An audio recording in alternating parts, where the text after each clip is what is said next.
guys, we are back for another Dokkan battle video. So this bad boy is coming out tonight on Global Dokkan. I think that this guy is really pretty unimpressive. I mean, let's just be real.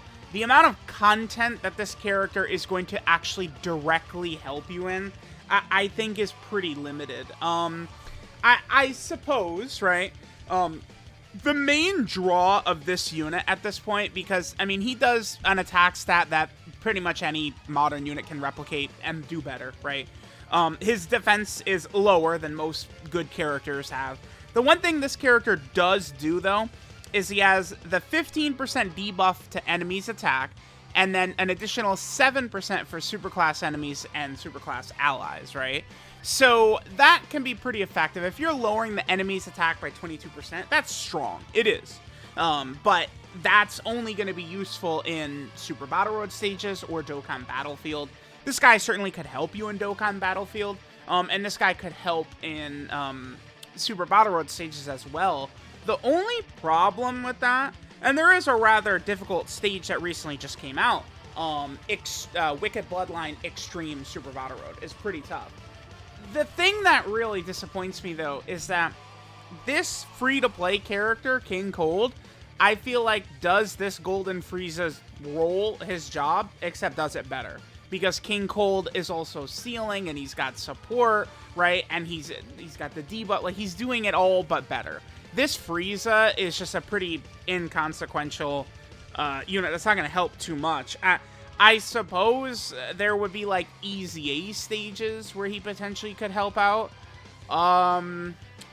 At the Tech Golden Frieza EZA, right, like, I don't know. There's not even really EZAs that I'm looking at that he's gonna, oh, yeah, he's gonna crush. The only one is the Tech Golden Frieza EZA. And then I guess, like, Tech Kaioken Goku and Physical Scouter Vegeta, but, like, dude, I don't know. This is, like, master class in what not to do with a character, right? Like, let's just read his passive real quick. So he gets 250% attack and 150% defense, right? Okay, but you want to know why this guy is immediately bad?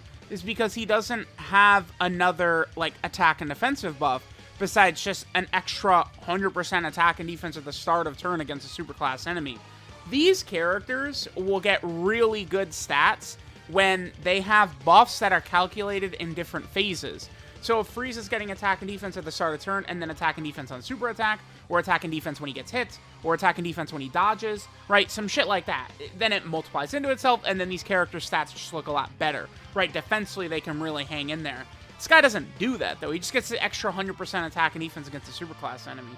And then super effective against all types with a rep of Universe 7 ally attacking in the same turn. That's like, I don't know, like, it's just crazy. Like, I directly compare this guy to, like, INT Super Saiyan 3 Bardock, who I'm not really that big of a fan of, but INT Super Saiyan 3 Bardock very realistically can just do double 9 million attack stats, right? And, you know, he can get up to, like, that 400k range, 500k defensive range if you're really wanking him, right? But it's like, like, this Golden Frieza, like, that 263 right there, that's it, dude. That's it. Then he gets 50% defense on his super attack effect. So right here, we are going to be shy of 400k defense, which means he's ass, basically.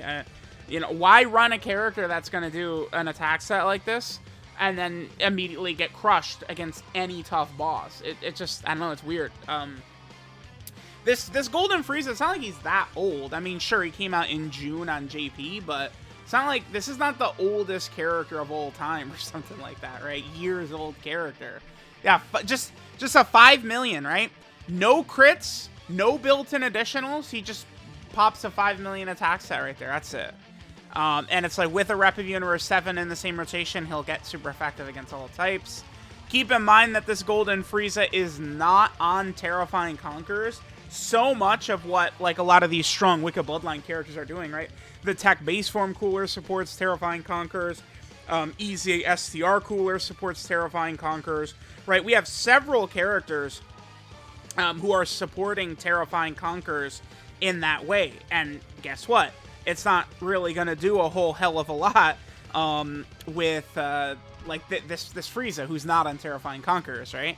Because this is the Frieza from the Tournament of Power, right? So I don't really know. Again, I just when you grind this guy up on global, just keep in mind that you are going to be using him strictly for like Super Battle Road stages and Dokkan Battlefield, right? If you're using this guy, you're using him just to take advantage of his debuff. That's it. That's the only value this character has to offer, right? Like I don't even know if I would rank this guy within like the top 15 Dokkan Fest EZA TURs. I don't know. Probably not. It's hard to say.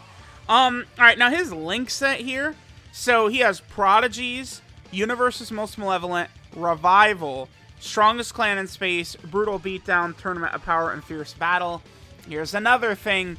This guy doesn't have big bad bosses, which is pretty much the most important link for, you know, these cooler teams and stuff like that. Now, the Golden Friezas don't have it as well, like LR Golden Frieza. But here's the thing about LR Golden Frieza. He's like a goddamn top 10 unit in the game, right? This Int Angel Golden Frieza does not. So, I don't know. I mean, not only is this guy just not good enough, but I feel like there's a lot more this guy needed, actually, to be super good. This Angel Golden... Like, I'm serious. This Angel Golden Frieza, he needed a bunch more. I think this super effective against all types with another Rep Universe 7 ally. You just toss that right out. Get that right the hell up out of there. You give this guy, you know, 50% attack and defense on super attack. You give him 50 guaranteed additional, the 50% chance to be a super, right? You do some stuff like that, and this guy will be a lot more effective. But just directly compare this guy's performance to all these other EZA TURs, and you will see quickly that this guy just falls well shy. Not an impressive character whatsoever. 7.7 right there, sure. But that's it. That's all. That's it. It has like a 7.7 million attack stat, and defensively he was at like 450k-ish defense right there, right? Because he was at basically 300k at the start of turn. He gets 50% from his super attack effect. But like dude, that's not good enough. That is not a 7 million attack stat, 450k defense sucks. All right, guys, now we're going ahead and fighting a villain. So, I mean, one thing to keep in mind in the first run we did here. We have this is. Yeah, dude, see, this Frieza is just not, I mean, this is it. Like, if you're running this guy in the red zone, can you guys tell me what all of the enemies in the red zone are? Every single red zone right now is a villain, right? And then the only other fight that's really red zone level is Cell Max. I would probably still say Cell Max is the hardest fight in the game, right? With, you know, some of the red zone stages closely following him. But the point here is that already this Angel Golden Frieza is not really up to snuff with how red zone is going to be, right? Now, I would say there's a very good chance that we'll get some sort of newer, probably more difficult event. It'll definitely be a jump, but I don't think it'll be as big as the 7th anniversary jump was. And I'd say there's a decent chance that it's going to be against super class enemies, because the entirety of 2022, all of the big events have been against villains. It makes sense that the next wave of difficult content is going to be against super class characters. Now, you know what that means, right? Is, sure, Frieza is also going to get his little extra attack and offensive buff, but that also means that these enemies are going to be hitting him way harder. You guys would notice that if you go into, you know, some of these red zone stages with villain characters, oftentimes they're able to eat the damage from some of these big red zone bosses better. The reason is because, you know, an extreme class unit being hit by a super class unit, right? Like, you're taking extra damage. But if it's the same thing, you know, extreme class unit being hit by extreme class unit, there's no, like, extra damage being applied there. So because of that, it's like this Frieza, right? If it was super class enemies in the red zone, he would get these extra buffs from his stats. But I'm sure by the time that happens, these enemies will be hitting way harder. You know, this guy... So what is he going to be at right here? What? We're at, like 350k defense? Dude, he's at, like, 350 right here, right? With one super attack, he's at, like, 350k defense. That doesn't cut it. 350? all of the tough red zone bosses are hitting over 400k damage per normal. So this guy can't double-digit tank in the red zone. Like he sucks, right? Like, at the very least, if I go through all the other EZA TURs, right, just, you know, bringing up a bunch of them off the top of my head, right, STR Ultimate Gohan, AGL Turles, Future Gohan, EZA STR Cooler, right, Kid Goku, Super Saiyan 3 Bardock, Metal Cooler, even Tech Vegito Blue, Super 17, Tech Super Saiyan 4 Full Power Goku. Most of those characters, in many situations, they're going to at least be able to take double-digit damage with type advantage, or in a lot of instances, type neutral from these big red zone bosses. Whereas this Frieza is not, dude, he is not on that level. It's stunning to me how unimpressive this Frieza looks. Like, it's just, as more characters come out, it's just crazy. And again, it's not like this Frieza is a character from January, right? Like, I guess this is from before the Tanabata celebration, but I mean, 6.3 right here, like, Global is getting him now. Global is getting this character right now, and I am just not impressed at all. Not even a little bit. We'll get like 2 more rotations here. I don't feel like I need to really spend too much more time here. I mean, we could see that this guy is just not impressive. There's nothing that he's doing that's, again, impressive, groundbreaking, or that you need to be running on a team or anything like that. I just want to get him on a rotation where he's next to Angel Gold and Frieza so we can at least get his super effective against all types activated. But the other thing, too, you're not going to run in Angel Gold and Frieza on Reps of Universe 7. Number one, that team sucks, right? All those characters were aged out tough, right? The only decent character on Reps of Universe 7 is, like, LR UI Goku, right? And, like, I mean, you can't even use him against Red Zone Broly. So, like, Reps of Universe 7, it is crazy, but if you look at it, the category is completely dead. Every unit is, like, completely dead. Like, it's just, the 7th anniversary power creep was very strong. And, you know, they did so many of those characters during the 6th anniversary. We just have not gone back to it since, right? But it just, you're not running in Angel Gold and Frieza, who debuffs your allies on Reps of Universe 7, which is a full superclass team, except for Frieza himself.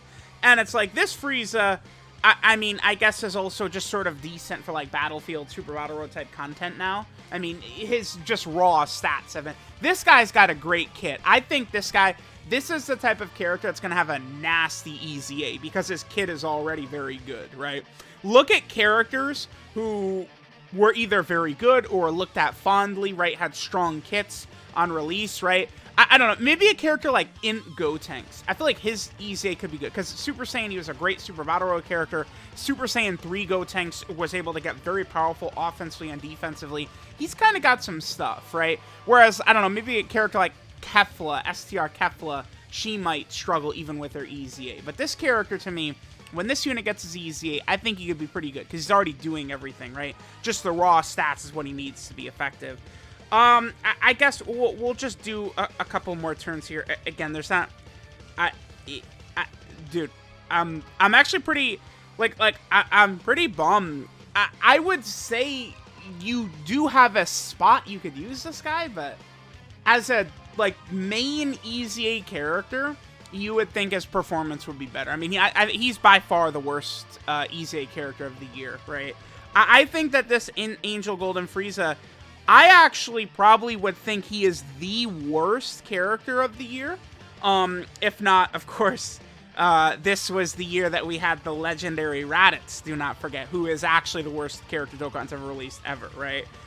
If not for Raditz existing, this Angel Gold and Frieza is, yeah, the worst release of the year, right? You go through, like, Majin Vegeta had some flaws on release, but they were fixed with, I think, LR Vegeta and Trunks. He's very good, right? Maybe Goku and Gohan have a weird exchange condition, but they're still very powerful, right? Like, I don't know. Like, there's not really other competition.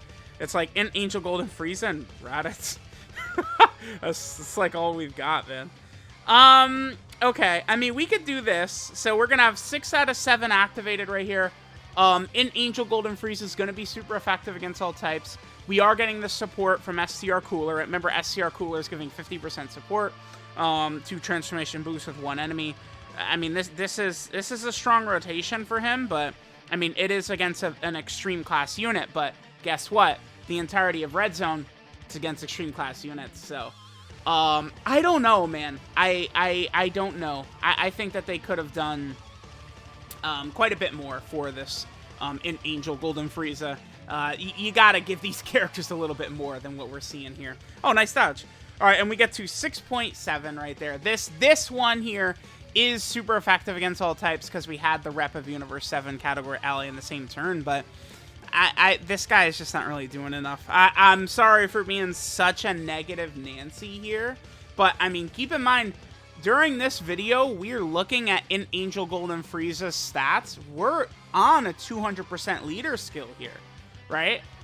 This guy just doesn't make, like, he's not on Final Form Cooler's team, right? Because Final Form Cooler leads Movie Bosses and Terrifying Conquerors, which this guy's not on. But this guy is on Metal Cooler's team. Dude, this guy doesn't make the team. For me, I would actually run King Cold directly in that spot, right? Like, I would rather run King Cold over this in Angel Golden Frieza, which I think certainly is definitely a huge blunder by Dokkan.